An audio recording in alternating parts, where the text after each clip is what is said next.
It is. Well, our last one was in person. Is it really? It's that long ago, I can't remember. You weren't here. Oh, I wasn't here, that's why. That's why. That's why I was, yeah. Oh, yes, and I had accidentally appointed Councillor Giles as Vice Chair, so he is a member of this committee. Yes, it was, yeah, I heard about that. Okay, fine. Welcome, Sorry, everybody. We'll do better. First of all, let's just check, are there any declarations of interest on anything on the agenda? I don't suppose there are. Everybody all right? Good. Let's move on then to the minutes of the last meeting, which was the 15th of November. I wasn't there, so I can't comment on their accuracy, but for those who were there, are they correct record? Yeah? Yeah? Okay, brilliant. So we'll accept those. Thank you. Right, let's move on to item 4. I've only got 2 items today, so item 4 is the Local Development Scheme update. And I'm Charlotte. Welcome, Charlotte. Nice to see you here. Thank you, Chair. Okay, so I'm going to be running through the update to the Local Development Scheme, which is something that we have to prepare as part of the statutory plan making process. It's our work programme for the next couple of years. The LDS was last reviewed in December 2021 and was intended to cover the period up to December 2023, but we've had various things change and we've got some updates on work streams and new legislative requirements as well, so they've been incorporated into an update. So this version of the LDS will run until early 2025 and it will entirely supersede the December 2021 version. But obviously if anything changes in the meantime up to early 2025, then we can always bring a revised version back to you. So the first, I'm just going to run through kind of the summary points included in the SD panel report rather than the actual LDS itself. The main thing to mention, in May last year, the government published its Levelling Up and Regeneration Bill, which had information on various different planning reforms, such as repealing the duty to cooperate, replacing SIL and Section 106 with a different infrastructure levy, introducing national development management policies, etc., etc. At the time this report was written, which was early December, I think we had to have this, or mid-December we had to have this signed off. All the proposals that were introduced, that were proposed in that version of the Levelling Up and Regeneration Bill, there was delay, and then we knew there were going to be some amendments, and it was unclear which proposals were going to be implemented. So this version of the LDS that you've got today assumes a continuation of the current planning system. Since then, on the 22nd of December, the government published more amendments to the Levelling Up and Regeneration Bill and the NPPF as well. It's currently out for consultation until the start of March, and we're in the process of reviewing all of those changes. So, as I say, the LDS assumes a continuation of the current system, and if and when those changes come into play, then we might need to update the LDS, and we'll bring that back to you. We've also had the Environment Act come into force with various different planning implications, but the main one being the requirement to achieve 10% biodiversity net gain on development sites, which must be implemented by November this year, and that's generated several additional work streams, which I'll refer to in a moment. The last April, Cabinet designated the Norwich over the Wensum Neighbourhood Forum for the Northern City Centre neighbourhood area. We now know that the Neighbourhood Forum is at the initial stages of preparing their neighbourhood plan, and we're required to provide assistance in that process. So we will be reviewing their anticipated work programme so we can assign a resource accordingly. There's been an update to the GNLP production timeframe. So in July 2021, it was submitted to the Planning Inspectorate. It was initially envisaged that it would be adopted in winter 2022. There's since been a consultation for a call for sites for Gypsy and Traveller sites. and there's still work underway relating to that. There are further examination hearings planned for spring and summer this year, and so given the delay in the examination timetable, the GNLP is looking like it would be adopted early 2024, so the tables in the LDS have been updated just to reflect those changes. In relation to review of the Development Management Policies Plan, as set out right at the beginning, there's still uncertainty about what planning reforms might be implemented, and obviously there's also been a delay to the adoption of the GNLP, which would both impact on the review of the Development Management Policies Plan. So the intention is to commence a review of that in early 2024, when there's greater clarity on proposed planning reforms. For example, there is a suggestion there would be some national development management policies, and then also we would have greater clarity on the final content of the Greater Norwich Local Plan. So that's been reflected in there. There's been an update on the progress of the East Norwich work. So a further third stage of work, led and funded by Homes England, is currently underway, which is considering delivery issues, delivery mechanisms, looking at infrastructure costs and triggers, etc. And this work will help to inform the final supplementary planning document, which will have to go through a consultation period prior to adoption. And the idea is for that to be adopted either alongside or following the adoption of the Greater Norwich Local Plan. Just an update as well in relation to the Article 4 direction. So the last meeting of this panel considered, I think, the Article 4 direction changes. Cabinet approved the revised Article 4 direction boundary in December last year. The report says the next step is to submit the formal request to modify to the Secretary of State, but I believe that's now been done. It's been done. So that's just an update. When this was written, that hadn't been done, but it has now been done. So the time frames are essentially down to the Secretary of State now, but we envisage that this will come into force in 2023. As I said before, the Greater Norwich authorities are working on preparing a new green infrastructure strategy for Greater Norwich. So this work is currently at the data collection and analysis stage, and the final work is expected spring to summer this year. To support the implementation of the biodiversity net gain requirement introduced by the Environment Act, the City Council has commissioned a biodiversity baseline study to understand the threats to and opportunities for biodiversity across the city. That study started in November last year. It's currently at the data collection stage, and the final work outputs are expected this summer. You'll remember that the Norfolk authorities previously commissioned the GI RAMS strategy. So just an update on that, there's currently a review and refining exercise currently being commissioned to look at the mitigation package and the monitoring strategy, anticipated completion in mid to late 2023. And then an update on the nutrient neutrality situation. So a report to Cabinet on 18th of January this year is Sorry, can I just interject there, because that report isn't actually going to Cabinet next week. Sorry, that at the time of writing, that was absolutely correct. It will be going in the next couple of months. So that's looking at approving the establishment of a joint venture company to look at mitigation measures. So that's another thing that will need to be updated for the Cabinet version of the LDS report as well. But yeah, apologies for that. That's not quite.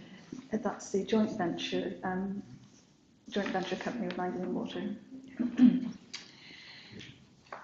So that will just be, we'll update that in the Cabinet version of this report, and that's just been covered in this version of the LDS. It wasn't obviously included in the last version.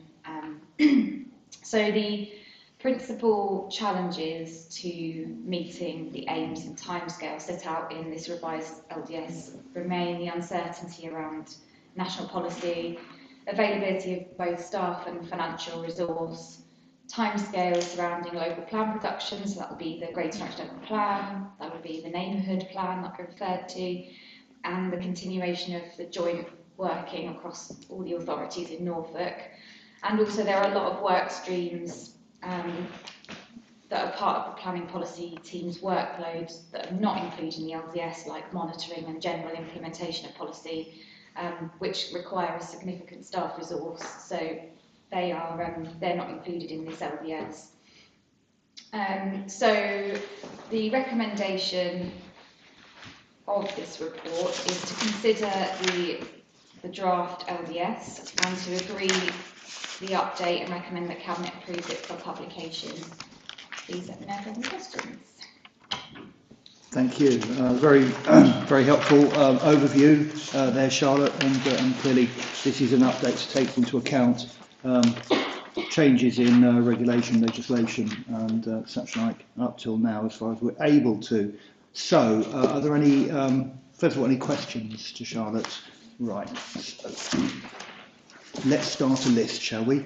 So we've got Leslie. Okay, Jamie. Denise. Gurpreet. Emma. You don't want to be left out? Don't know. Have a think about it. Right. Leslie. I was wondering if you could tell me a bit. Can we use microphones, please? Oh, sorry. Looking at paragraph 6, section G, we're looking at the stage 3 work on East Norwich. So is this in the report or in the actual document? This is in The changes. Oh, G. That'll be the SD panel report, isn't it? Yeah, the SD panel report, okay. I have got some spares if anybody wants one. So, do you mean paragraph G on page 10? Around East Norwich? Yes, it goes over to 11. But the bit I'm referring to is that the stage 3 work will help inform the final SDP. Yeah. And I wonder if you could go into a little bit more detail about that kind of relationship, because I'm worried that it could look like we're deciding what we want to do and then writing a plan that will accommodate what we want to do. And it could look a bit like cart before horse, so I want to ensure that it doesn't. I'll try and pick that one up if that's okay. Yeah, we've got a draft SPD rather, sorry, that was approved by Cabinet last year, or endorsed, I think is the right terminology.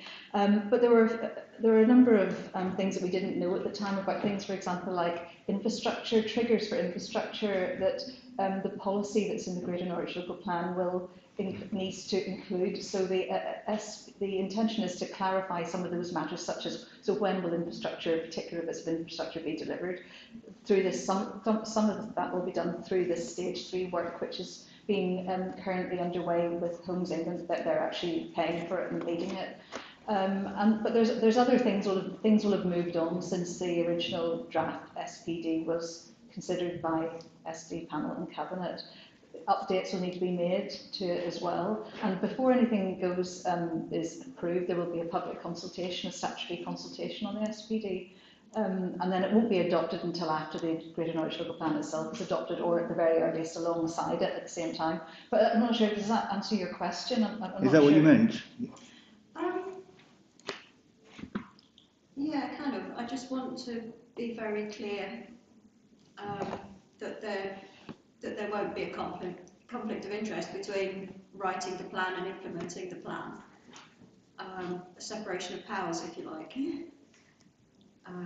I'm not sure I understand, but I mean, the SPD will be a joint planning document produced by ourselves, South Norfolk, and the Broads Authority. So it would have, and it would have to be approved by the Greater Norwich Delivery Board as well. But we will implement, each district will implement it themselves, a bit that falls within their area. So, but it's been subject to consultation previously. So this is the normal approach to producing an SPD. The council produces it, consults on it, and then is able to implement it through its planning decisions. So that's a normal process, unless I've misunderstood And your the question. delivery on each of the sites in East Norwich will be in part subject to being consistent with the SPD, Yes. which will have been adopted by each authority, and so whichever planning process it goes through, it'll be the same SPD that it will need to conform with. So, and then, but the delivery will be by the developers or the landowners, obviously, but that will be subject to consent from the planning authorities. Yeah, I mean, my concern was with the amount of influence that the developers and the landowners have on the plan that they then have to comply with. Right, okay. They are currently, we are in the implementation stage at the moment, and the developers are not part of the implementation board. They were part of up till the end of phase 2. They're part of the partnership board, where we needed them on side with in terms of coordinating all the activity that we're managing there, and signing up voluntarily to work in partnership with us on a whole range of issues, not least the provision of infrastructure equitably across the whole site, but based on one plan. But they're now not part of the delivery board. They've come off that, and they now sit alongside the stakeholders, I think it's fair to say, as consultees. Yes, and I know there is engagement, there will be engagement ongoing with the landowners, because they're key parties, obviously, in implementation, but that's right, they're not part of the delivery board now, going forward. Thank you. Okay, I hope that answers the question, Leslie. Let's move on. Jamie, you were next. Oh, you've got the dodgy microphone. Someone always ends up with it. I think it's amazing how it moves around the room. It's within different places. Yeah, that's better. Okay, yeah, thanks. In some ways, there's so much in this document that kind of covers a lot of things. I want to sort of go into more detail, for example, on the River Wentham strategy and sort of where that's at, and I wonder whether it's worth an update on that coming to this committee at some point. Because I don't want to go into all of the specific policies.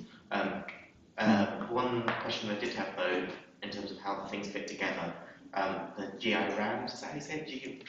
GI-RAMs we were calling it, but some people call it GI-RAMs. You choose. And how that fits with biodiversity net gain. Will there be sort of overlap between those? How to do that? That's a good question.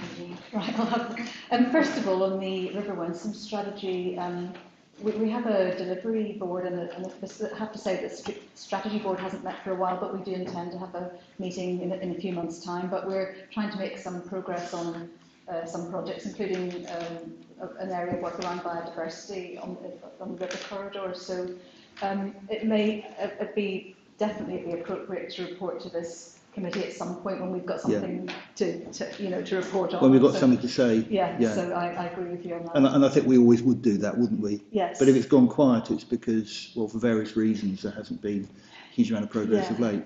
Yes, and I think there's been sort of other priorities such as the nutrient neutrality issue and so on that have taken resources away from that. But definitely, I think we should be coming back to this committee. In terms of GI-RAMs, the purpose of that is to offset the impact of new residential development on protected sites.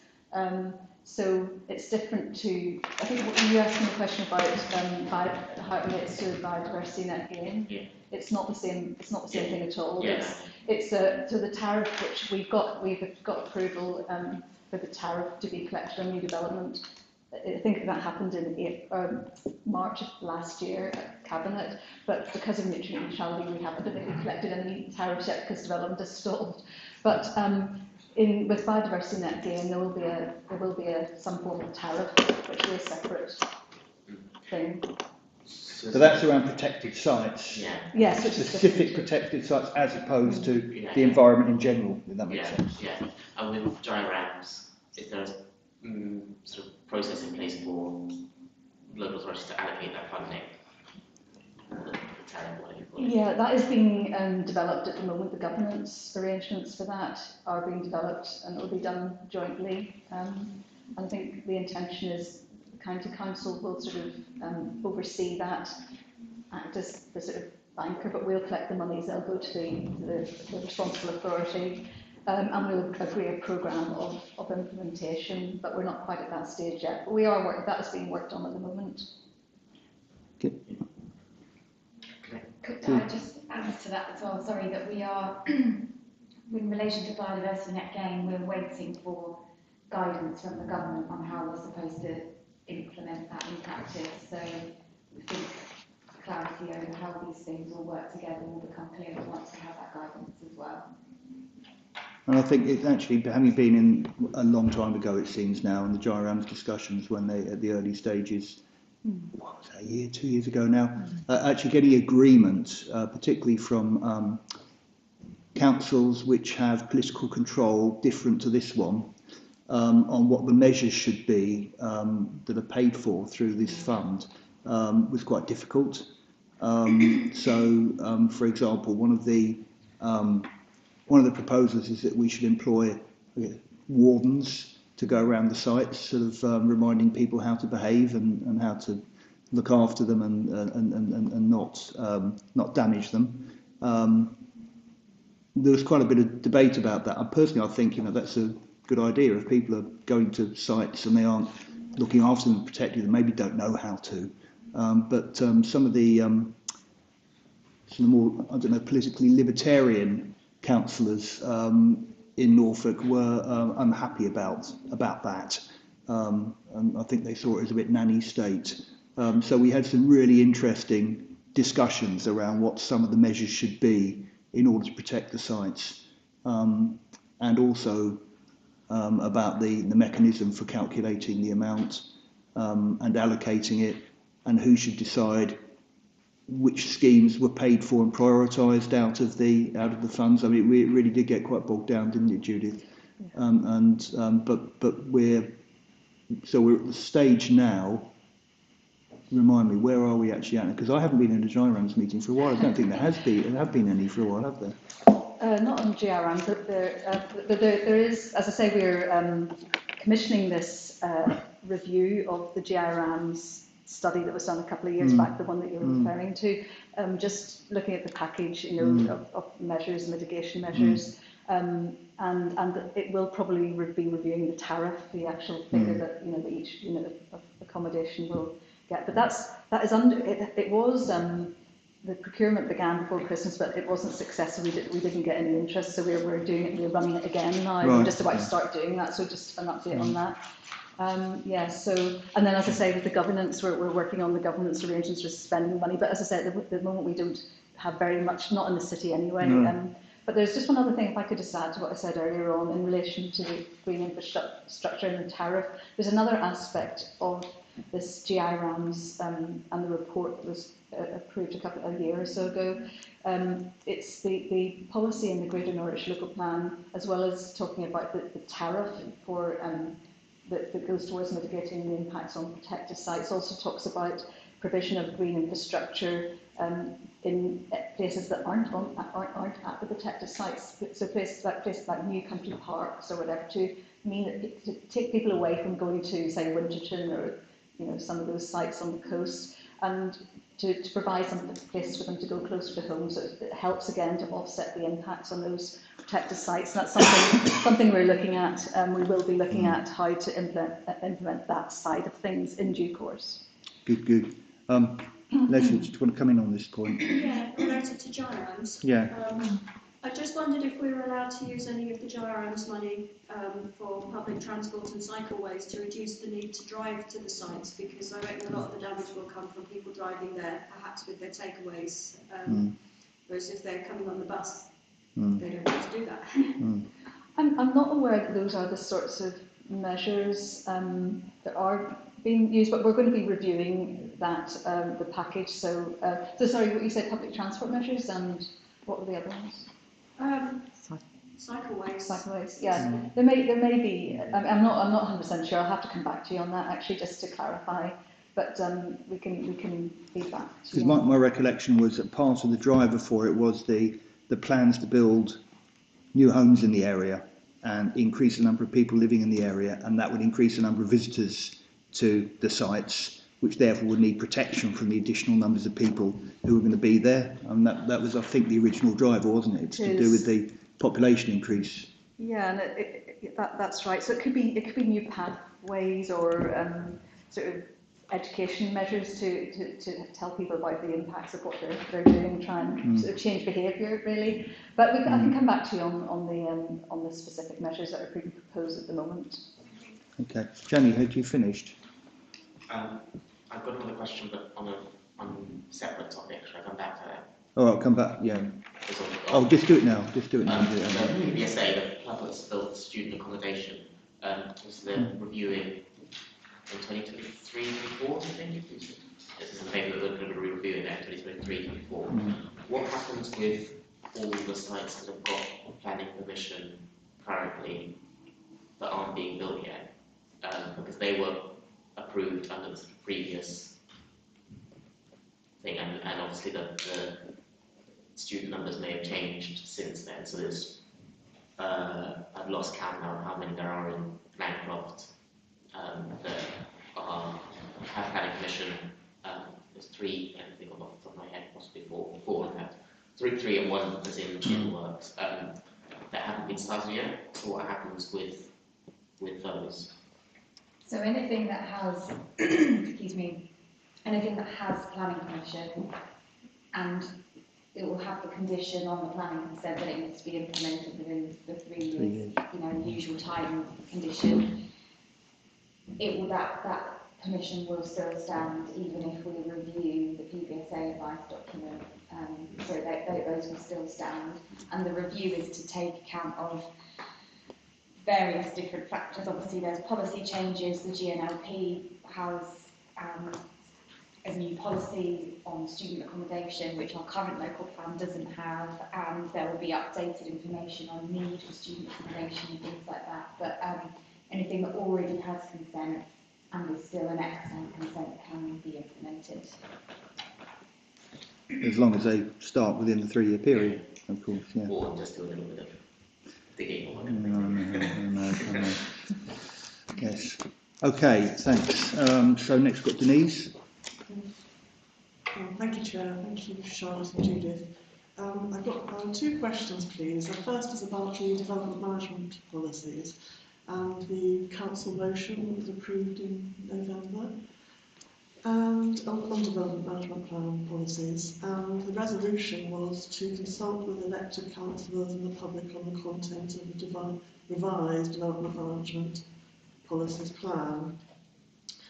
And there's a whole list of topics going from air quality down to good design. And I just wondered if there's a timetable for starting that process in advance of a formal process reviewing the development management plan.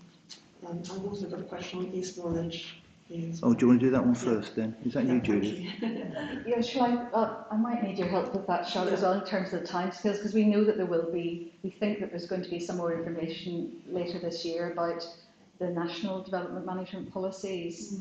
So once we know that, then it would be a much better time to start having that dialogue. So the fact that we're saying we commence the review early next year, I think is, we may be able to start it a little bit sooner than that, or we may be able to start conversations about it prior to that. But we're a little bit we need to know what's proposed for the national development management policies. I think that's the timescale approximately. Charlotte? Yeah, in the in the amended Levelling Up Regeneration Bill consultation document, which I said just came out on the 22nd of December, it says that they think that would be introduced, that planning reform system would be introduced late 2024, but we would know, in theory, the details of what they wanted to implement prior to that.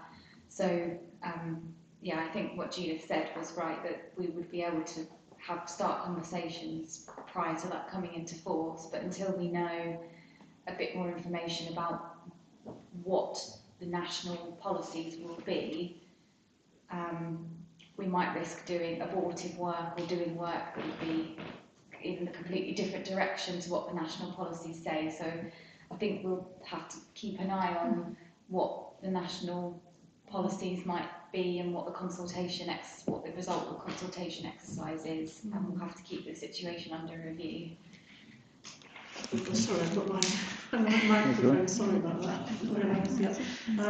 Just to ask, are you able to start on some of the topics though? For example, renewable energy is a really critical one, and we do have an idea of what the government's going to be looking at with future home standards and so on.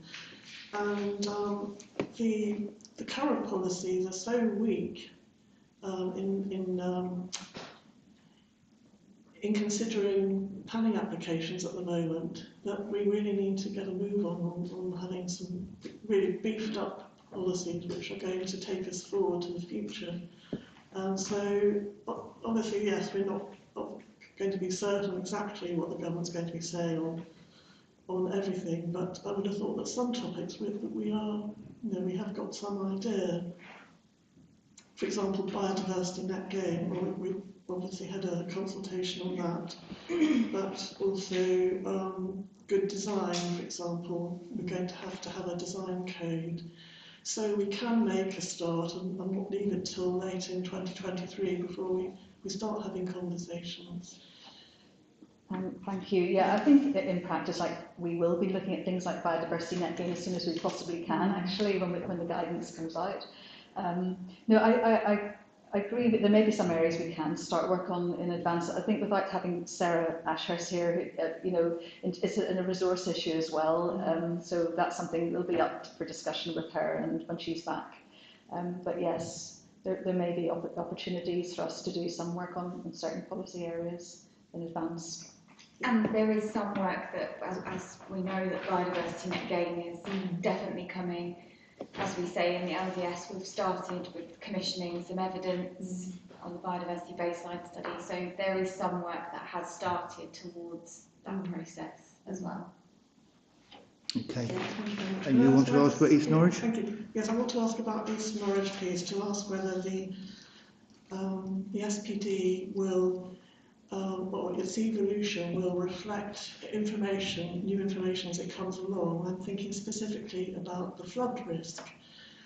And our understanding of flood risk is evolving all the time, and things are going so serious now that sea level rise is projected to be much higher than anticipated maybe even sort of 3 or 4 years ago. And I looked at, I was looking at one of the working papers on the Norwich Climate Change Commission, and it mentions East Norwich, and it says a main uncertainty associated with sea level rise and flooding is the unknown frequency of future floods. And the flood zones map for East Norwich shows part of the site that's proposed for housing development. It shows it in Zone 3, which is very high risk, and where housing is proposed. And so I'm wondering actually if the council's going to go back and review the uncertainties and whether or not actually parts of those sites, the deal ground in particular, Carrow Works is okay, but the deal ground is very high risk, whether we can be reviewing the capability of that site, for example, for housing development. And the UEA paper does say that it suggests that adaptation measures could be implemented, such as those which were carried out in South East England by Affinity Water. They calculated areas where groundwater flood triggers events and gives advanced warnings of a flood with more time to prepare the area. But I would have thought that actually in an area of very high flood risk that it's best not to develop it as an area for housing. So that's why I'm wondering whether the SPD as it evolves will reflect the new information.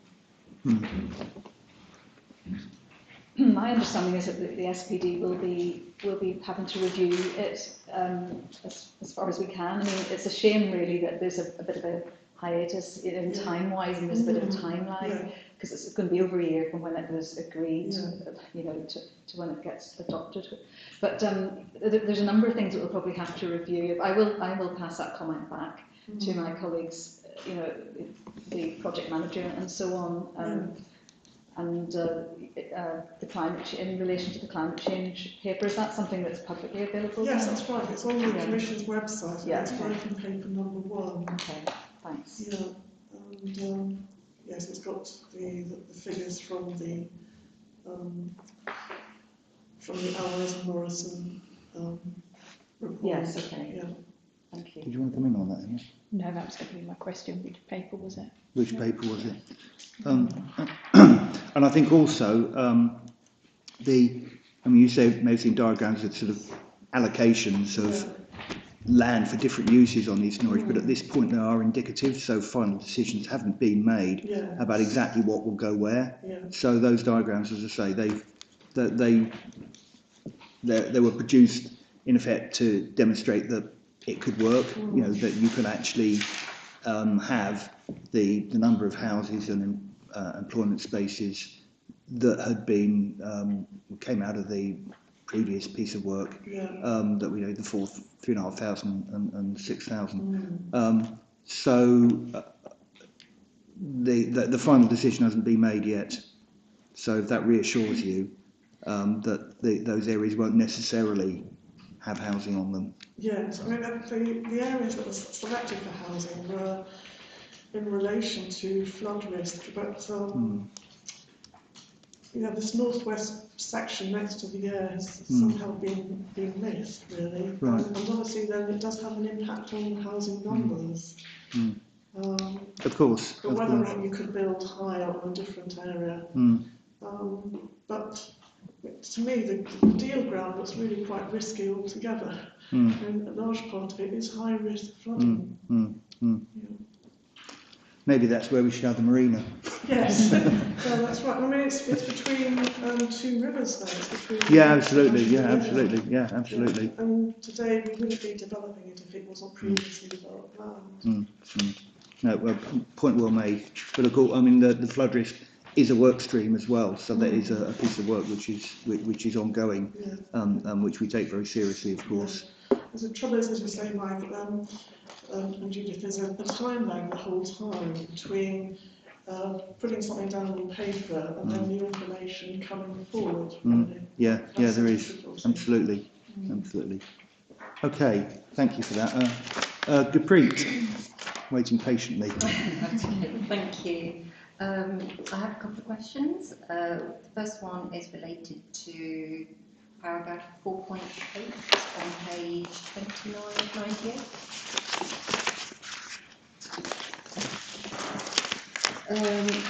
So you mentioned here that, so right at the bottom of the paragraph, linking the city centre with the Broads National Park at Whitlingham. Could you elaborate a little more on... Sorry, which page is that again? I must be looking at the wrong one. That's okay, page 29, 98. Oh, page 29, sorry, yes. Sorry, that's my fault as well. Actually, in the LDS there's 2 paragraph 4.8. So it's the one referring to East Norwich. It's cycling and walking. It's having the link all the way from the west of the site to Whitlingham. All along the river. To unlock the potential of this area. So I was just intrigued by what that meant. I mean, I think what part of what it means is that we've got Whitlingham, that we've got the country park there, and we've got the Broad there, and it's really, really close to the city centre, as the crow flies. But actually, in order to get there and access it, it's inaccessible. It's quite difficult to get there. You've got to go down past County Hall, and you've got to go down into Trouse, and then so the idea is to have a route which is easily walkable and cyclable. Is that a word? Anyway, able to be cycled along, that will take you all the way from the most easterly part of East Norwich all the way through to the country park. And that site's been identified, that link? Oh, okay. Yeah, absolutely, and there are plans showing it. It's one of Yeah, the in the master 3 routes plan. in the plan. Yes, you can see that it's on our website. Okay, the well, master I'll plan have another document. detailed look at that, thanks.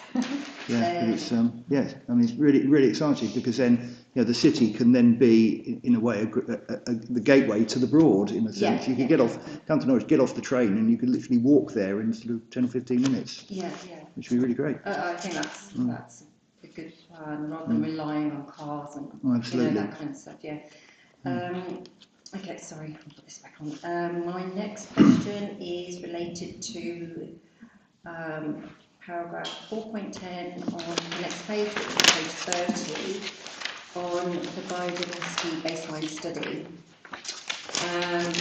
So my question is, I don't know if it's a question or a suggestion at this point, but I'm hoping that will come clear as I talk. As part of the biodiversity baseline study, to what extent is natural capital reflected in that work? As in using natural capital accounting as a tool? Yeah. So the exact methodologies to be used in that study haven't been finalised yet. So there's a consultant doing that. It's actually a consultant team, the Natural Norfolk team from Norfolk County Council with NBIS colleagues.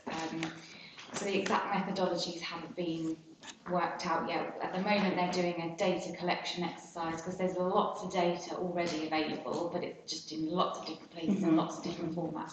So they're collecting that all together at the moment, and then they're going to do like a baseline analysis of what we've got and what gaps we might need to fill in that data, and then it will be okay, what format are in, what methods can we use to analyse this. So I can certainly, we have regular sort of a monthly meeting as like a delivery group. We can definitely bring that up with them and ask them to kind of consider that option. They may say they have a preferred option, and they would obviously have to justify whatever method they decided was best to do that. But we'll certainly bring that up with them as well. Sorry, what Brilliant. option was that? Natural capital Natural accounting. capital, thank you. Brilliant. Emma. Thank you. My question actually largely got answered earlier during the discussion on biodiversity and GIRAMs. And I don't have another to mind, which I think is probably testament to the thoroughness and clarity of the report. And I think it's at least implicit throughout the report the sort of various challenges and curveballs that have arisen kind of nationally or otherwise outside of this council's control. So just to kind of add thanks to everyone for not just the report but all the work that's been going on in the face of that's allowed us to adapt and push forward at a time where resource can be a constraint anyway. So that's all I've got to say really. Yes, absolutely. Are there any other questions? Can we accept the recommendation? Thank you very much. Let's move on then to the retail monitor. So is this you, Judith? Yes, it is me. The report was actually the work of Joy Brown, who she's not able to attend this meeting, and also she sort of oversaw the retail survey itself. So I'll just give you a quick canter through the main sort of some outcomes from the survey. But just to say first of all that the survey was carried out in October of 2022, and it covers both the city centre and district and local centres. Prior to this, we had the last full report was carried out in July of 2021, and at that time it showed that there's a rising vacancy, retail vacancy rates from the previous report. But that wasn't at all surprising given the pandemic and the sort of challenging circumstances that were faced by retailers, and also low footfall during the pandemic. But we did have a report in June of last year, which was just a partial survey. So that was a city centre only survey which was carried out in March 2022, and that was reported to June SD panel. So we carried out the main annual report in October, and I'll just give you a flavour of the key findings. They're generally quite positive, really. As we said, the vacant available retail floor space is now around about 12%, which is a significant decrease from the July 2021 figure of 14.5%, though it's still high when you compare it to the pre-pandemic figure, which is about 5.5%. Then the percentage of vacant units has also decreased, so it's decreased from about 14.1% in July 2021 to 12.6%, so that's positive, and that also compares very favourably to national retail vacancy rates as well. And overall, the amount of retail floor space in the city centre continues to decrease. It's between the two annual surveys of 2021 and 22, it reduced by nearly 6,000 square metres, which is a 2.9% decrease. And also the number of retail units decreased by about 2.5%. So overall, since we started doing the monitoring under the existing joint core strategy, the current joint core strategy in 2008, the city centre has lost by 8.3% of its retail provision.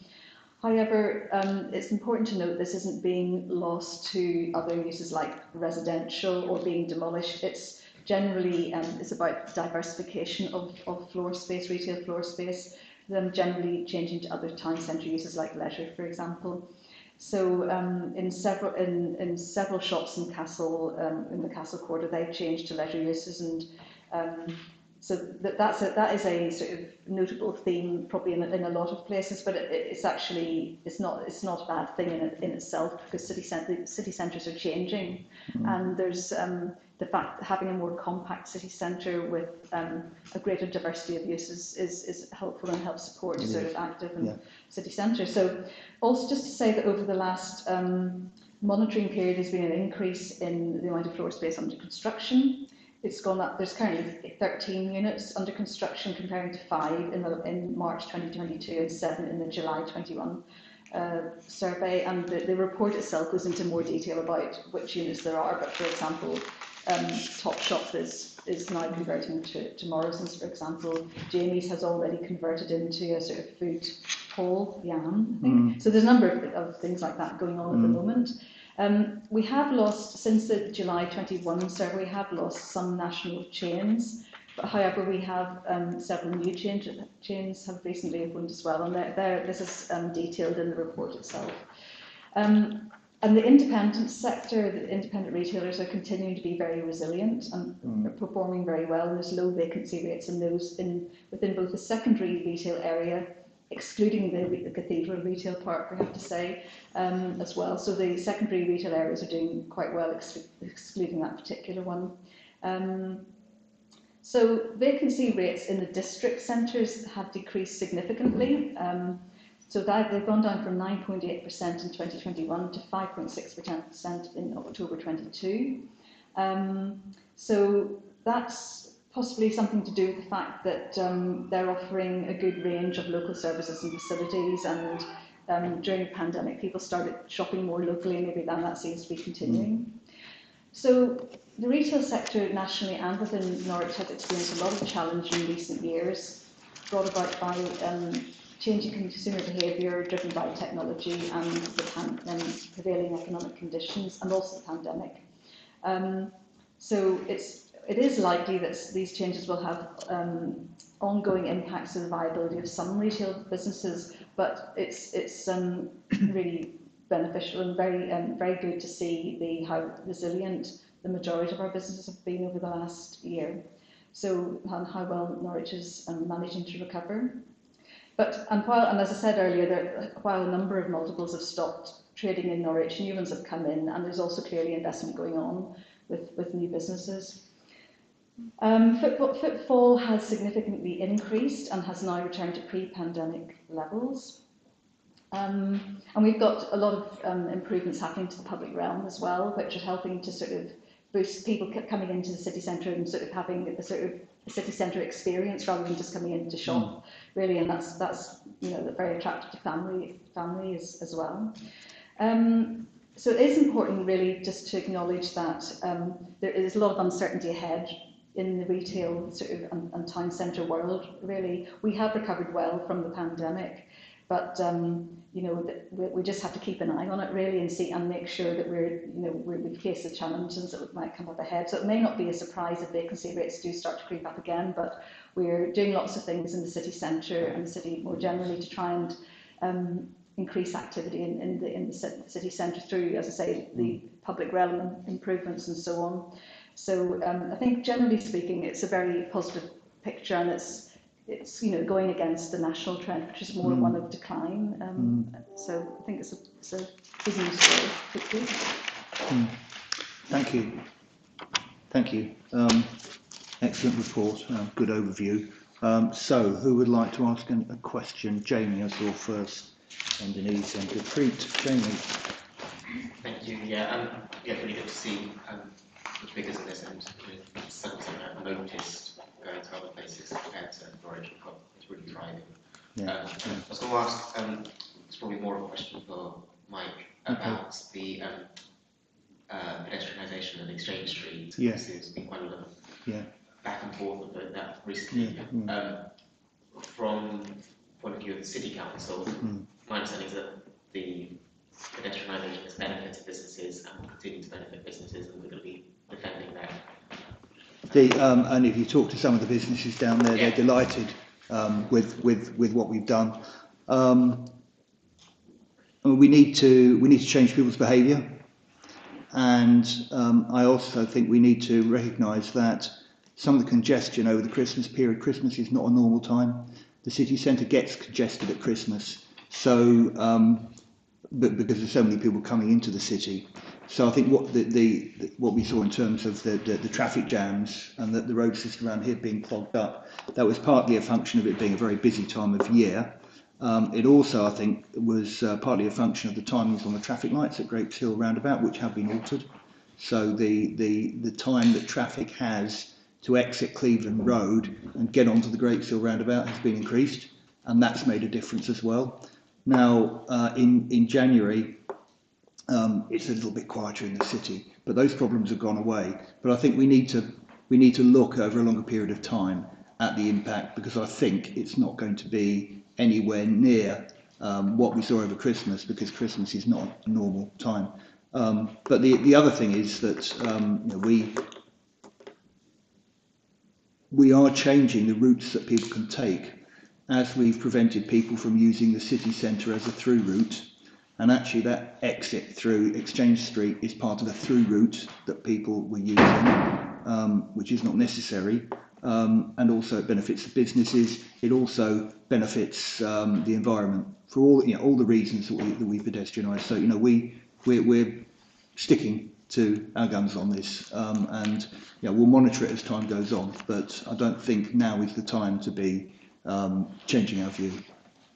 Good, I'm pleased to hear that. And I guess there's a question of whether there's going to be how we're monitoring the impact and benefit of the impact on businesses and the benefits of pedestrianisation for businesses in the city, and how that will then be applied to future measures. So I know there's been talk previously about sort of cut off the west-east transit through the city, through the city centre, and there's talk of stopping the south-north, from the south of the city up through Magdalen Street to try and make sure that that's also an area that's friendly for pedestrians. So I wonder if there's part of the reason that Norwich is doing well is because it's a friendly place for pedestrians generally, where there's plans to expand, especially in the north city centre. So there are no formal plans at the moment, so there's nothing formal.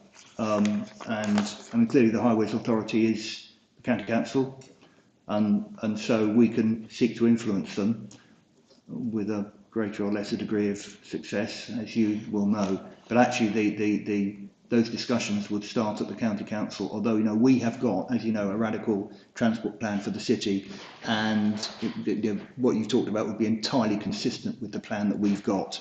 I think I'm not wrong in saying this. I think actually when we submitted our plan to county, though, we didn't get a response.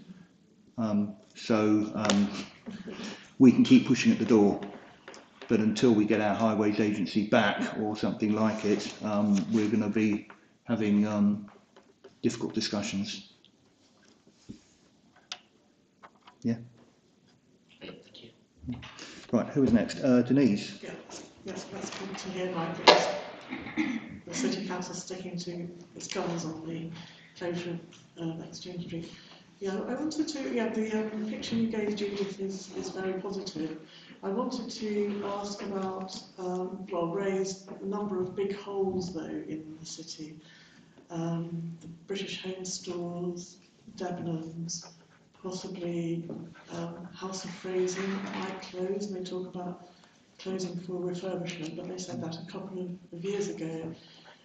And then also the loss of Marsh and on Queen's Road, and the loss of 1,000 employees there who would come into the city and shop in their relocation to the Broadland Business Park.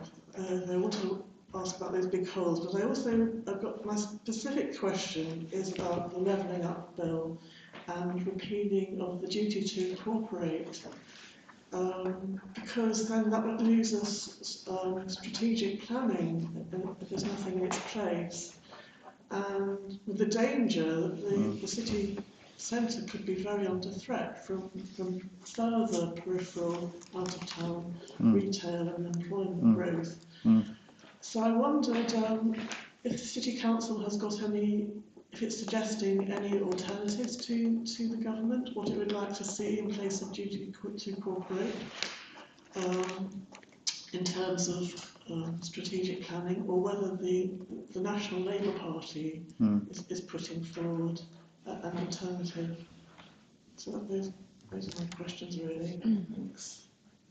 Who's going to go first? Do you want me just to say something about in terms of the duty to cooperate, the fact is it is likely it's going to be repealed, but the consultation material, I think, talks about it being replaced by a sort of alignment requirement, so different authorities would need to sort of be aligned in terms of key cross-boundary issues. So I think we envisage that at the moment without the detail. Actually, we don't have the detail yet. We envisage that as we're continuing on with our cross-boundary working that we do with the other Norfolk districts. So we haven't any immediate plans to change that just at the moment. So you can rest assured on that at the moment. So you know, we'll have to just look at the detail of the actual changes when they do happen.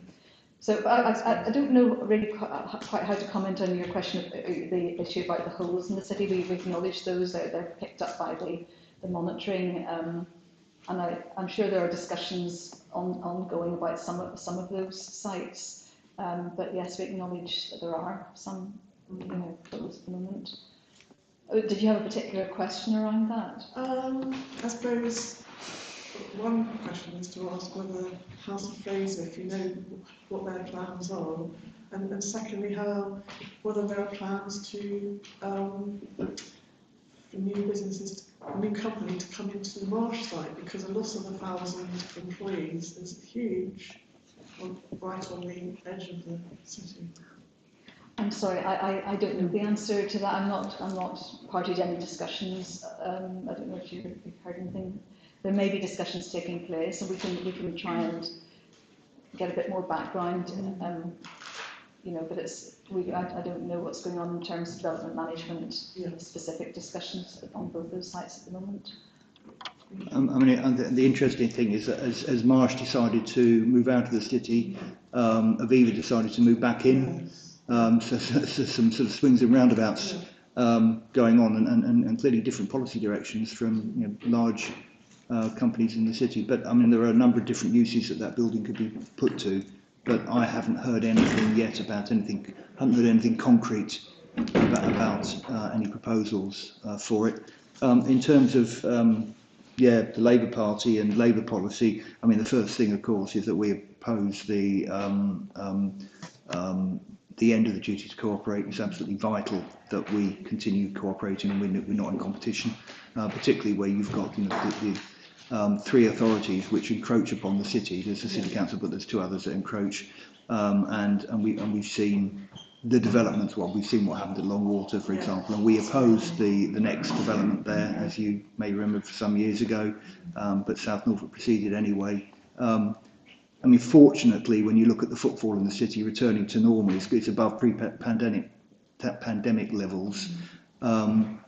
It's not reduced the demand for people to come into the city centre as much as it might. Although were those developments not there, we might be even more successful as a city. So, there are papers coming out, there are proposals coming out from the Labour Party about local government and about new powers and devolved responsibilities for local government, and haven't seen all the detail of that yet. But one thing, I would be incredibly surprised if there wasn't something equivalent to a duty to cooperate that came back under Labour, because that's how we work. Yeah, yeah. That's who we are.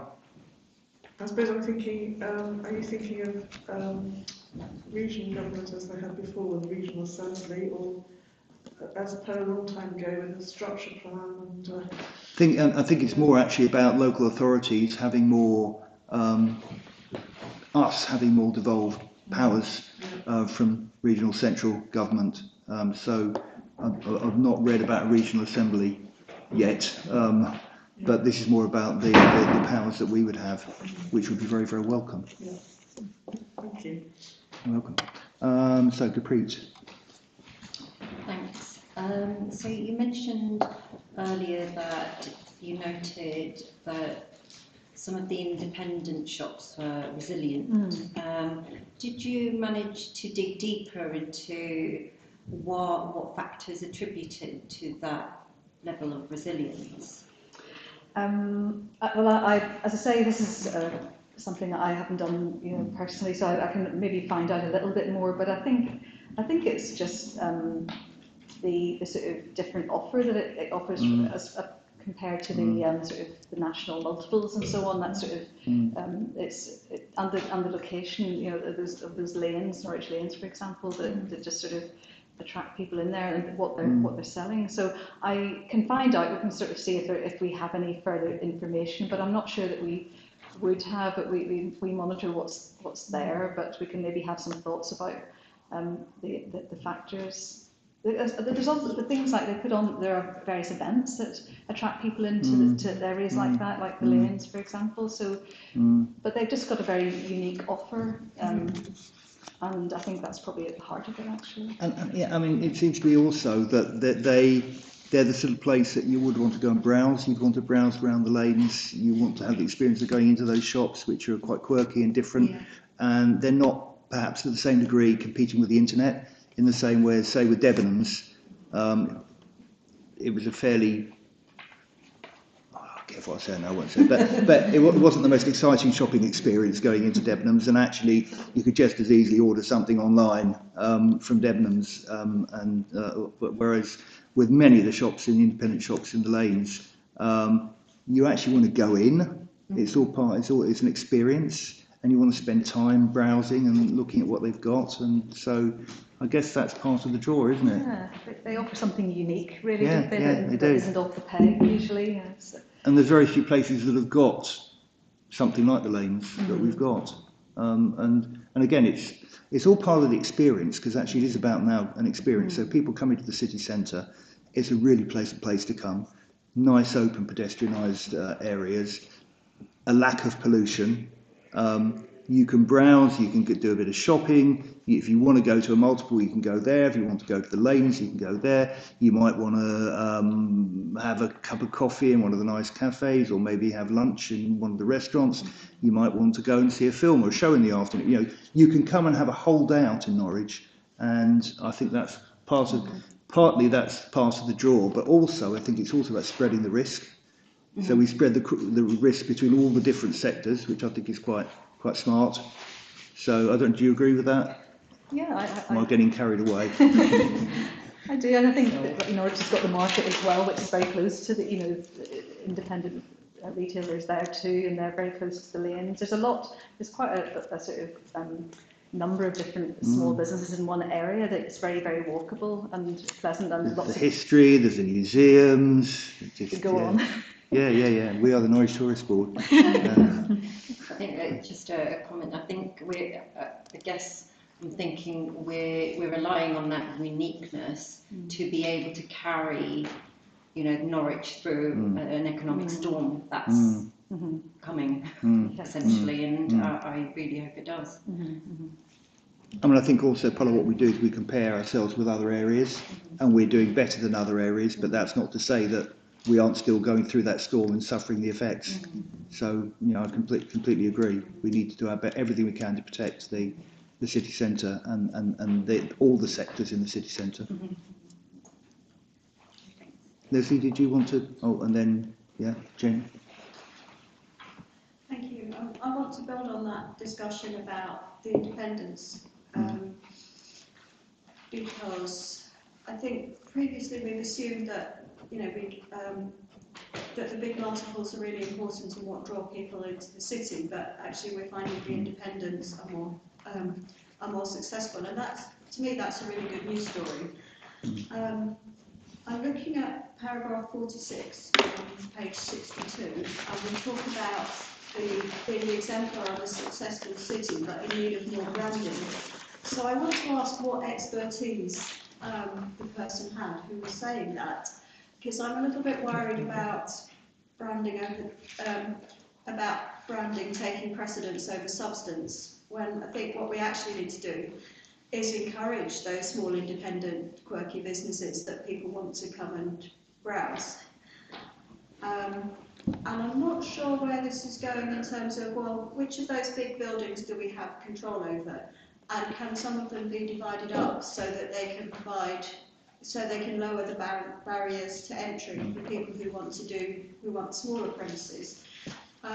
So, like, I mean, I see a need for warm rooms, for climate cafe, for childcare, for workshops, for more community supermarkets.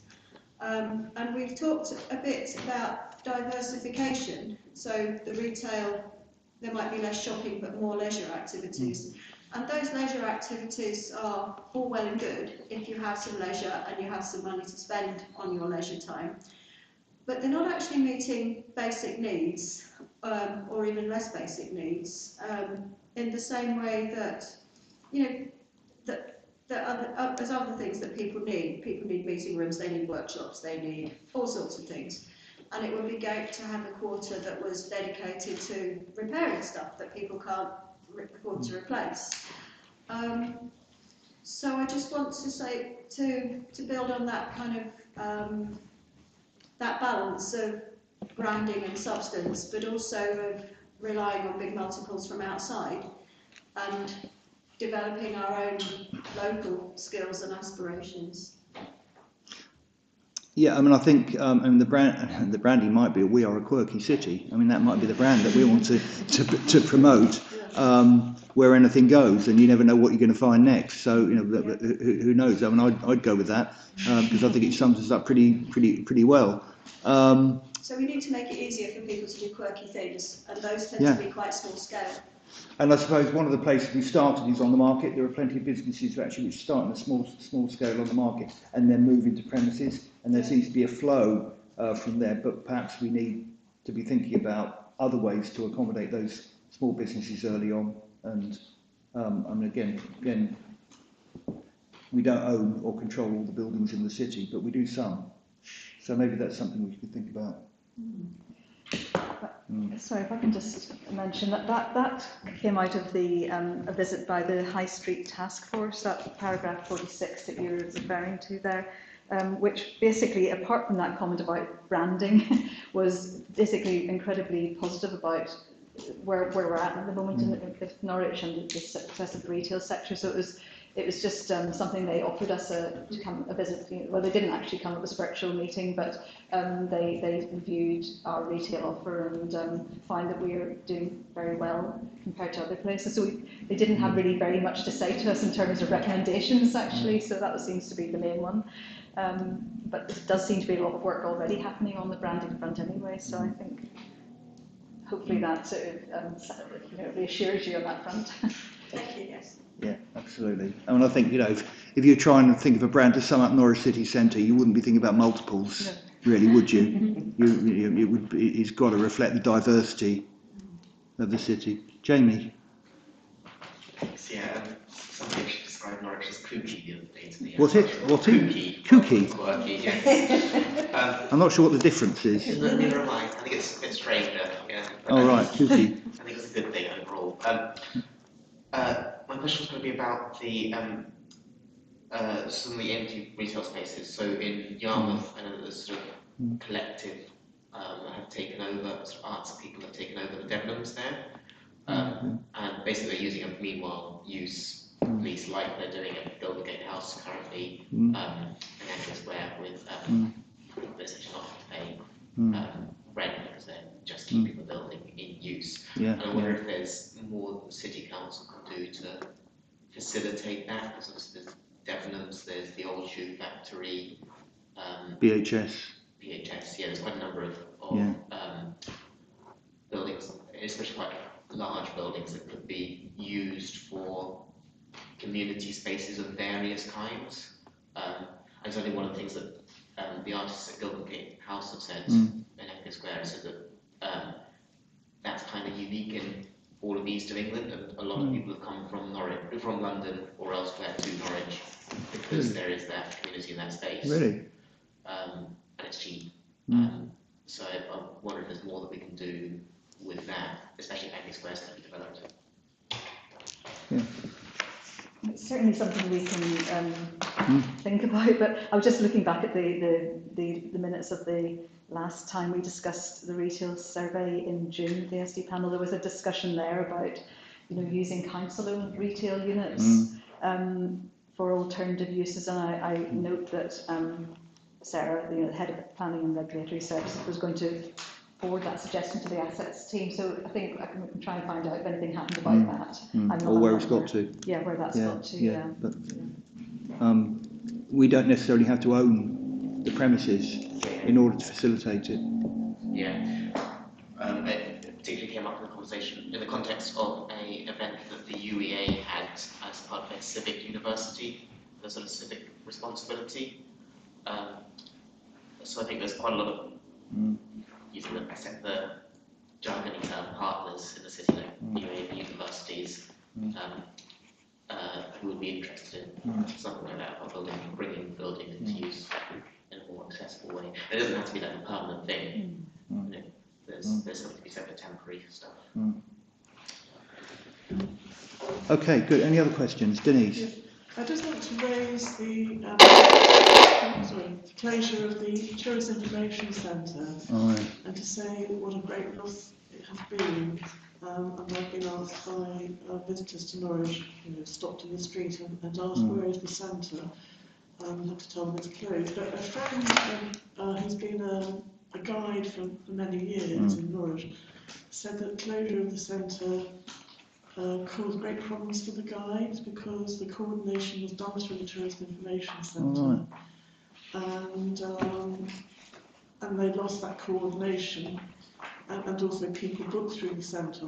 It's hard sometimes they find out about various tours in the city, and now the guides are having to organise themselves and provide their own coordination, but nonetheless loss of the centre has been a big problem for them.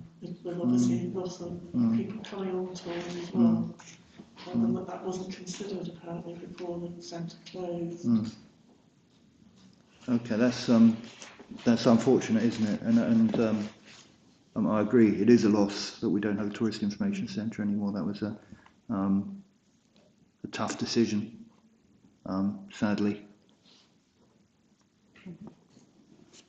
Are there any other questions? Sorry, could I add something? When everyone else is finished, just something I wanted to add. No. All right, Judith. Sorry, I should have mentioned this in my introduction, but the report at paragraph 21 just talks about the frequency of these surveys.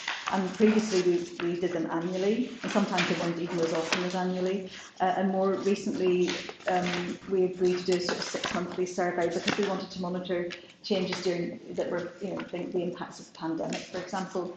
But we felt that things have now sort of started to settle down, and it's quite a resource-intensive task. And we think that we wanted just to bring to you the proposal that we would return to sort of an annual retail monitoring survey. So say every October or something like that. Yeah. Before the pre-Christmas Yeah. period, that seems to be quite a good time. So just wanted to get your views on that, if possible. Yeah, we changed it because of the pandemic. Mm-hmm. What do people think? As a social researcher, there's a rule of thumb that we seem to stick to.